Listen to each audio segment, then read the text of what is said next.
तो बिहार के वो शिक्षक जो कि एक लंबे समय से ट्रांसफर पोस्टिंग का इंतजार कर रहे थे, उनके लिए शिक्षा मंत्री ने एक बहुत ही अच्छी खबर साझा की है। खुशखबरी है उन तमाम शिक्षकों के लिए जो कि सोच रहे थे कि स्थानांतरण नीति कब आएगा, कब वो लोग आवेदन डाल सकेंगे। अब ऐसे में बिहार के शिक्षा मंत्री लगातार शिक्षा व्यवस्था को और भी दुरुस्त और उसमें जो खामियां हैं उसको सुधारने की कोशिश लगातार करते नजर आ रहे हैं। ऐसे में हर एक जगह से वो मीडिया से बातचीत भी कर रहे हैं और बिहार के तमाम शिक्षक जगत के मुद्दों को लेकर के बातचीत करते हुए वो बता भी रहे हैं कि क्या कुछ तब्दीलियत की जरूरत है और किस तरीके से जब से वो पदभार संभाले हैं तब से वो हर एक काम अपने स्तर से कर भी रहे हैं। अब ऐसे में काफी ज्यादा चर्चा में बना हुआ है तमाम शिक्षकों की ट्रांसफर पोस्टिंग की प्रक्रिया कब शुरू होगी, कब वो आवेदन डाल सकेंगे। इन सभी चीजों को लेकर के शिक्षा मंत्री मिथिलेश तिवारी ने भी बयान दिया है और कहा है कि अब उनके लिए खुशखबरी की खबर है और अब उन्हें और इंतजार करने की जरूरत बिल्कुल भी नहीं है। बहुत सारे शिक्षक हैं जिनका ये कहना था कि हमें चाहिए कि हमारे घर के बगल में जो महिला शिक्षक है यानी कि जो शिक्षिका हैं, उनका ये कहना था कि हमारे परिवार को हमें देखना होता है, इसलिए हमारे घर के बगल में हमारी पोस्टिंग कर दी जाए तो ज्यादा अच्छी होगी।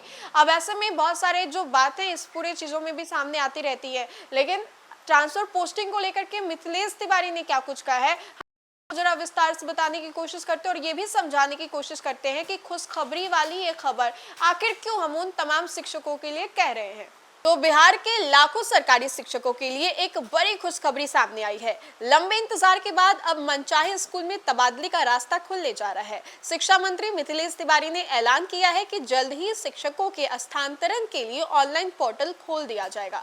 इसके जरिए जो पात्र शिक्षक है अपने पसंद के स्कूल या फिर जिले में तबादले के लिए आवेदन कर सकेंगे। सरकार का यह भी दावा है कि नई ट्रांसफर नीति से शिक्षा व्यवस्था को मजबूती मिलेगी और शिक्षकों को भी बड़ी राहत मिलेगी। गोपालगंज में पत्रकारों से बातचीत करते हुए शिक्षा मंत्री ने कहा है कि गुणवत्तापूर्ण शिक्षा सुनिश्चित करने के लिए सरकार ने व्यापक मंथन और विशेषज्ञों से जो मशवरा है वो भी लिया है और इसके बाद नई नीति के तहत महिला शिक्षकों को उनके घर के नजदीक की पंचायत जबकि पुरुष शिक्षकों को समीप पार्वती प्रखंड के स्थानांतरण देने को जो प्राथमिकी है वो दी जाएगी। इसके लिए विभाग ने स्टैंडर्ड ऑपरेटिंग प्रोजेक्शन जो है वो भी जारी किया है। शिक्षा विभाग ने पूरी प्रक्रिया को पूरी तरह से डिजिटल और पारदर्शी बनाने की तैयारी भी कर ली है।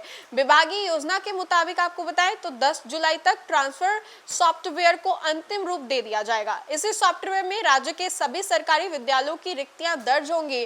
प्रत्येक स्कूल में स्वीकृत पदों पर और वास्तविक जरूरत के आधार पर जो रिक्तियां हैं उसको डिजिटल सत्यापन किया जाएगा ताकि स्थानांतरण निष्पक्ष और पारदर्शी तरीके से हो सके। इसके बाद 11 जुलाई को सभी जिला शिक्षक पदाधिकारी और जिला कार्यक्रम पदाधिकारी को वीडियो कॉन्फ्रेंसिंग के माध्यम से प्रशिक्षण दिया जाएगा। अधिकारियों को सॉफ्टवेयर संचालन और रिक्तियों की एंट्री और ऑनलाइन ट्रांसफर प्रक्रिया की तकनीकी जानकारी दी जाएगी जिससे पूरे राज्य में एक सामान्य व्यवस्था लागू की जा सके। विभाग ने 15 जुलाई तक सभी जिलों की रिक्तियां का अंतिम सत्यापन पूरा करने का लक्ष्य रखा है। इसके बाद संभावित स्कूल जो रूप है उसमें 16 से 20 जुलाई के बीच में ऑनलाइन आवेदन की प्रक्रिया शुरू कर दी जा सकेगी। इस दौरान पात्र शिक्षक अपनी पसंद के विद्यालय या फिर जिले के लिए आवेदन डाल सकेंगे। हालांकि आवेदन की अंतिम तिथि और विस्तृत दिशा निर्देश विभाग के आधिकारिक अधिसूचना जारी होने के बाद ही सामने आएगी।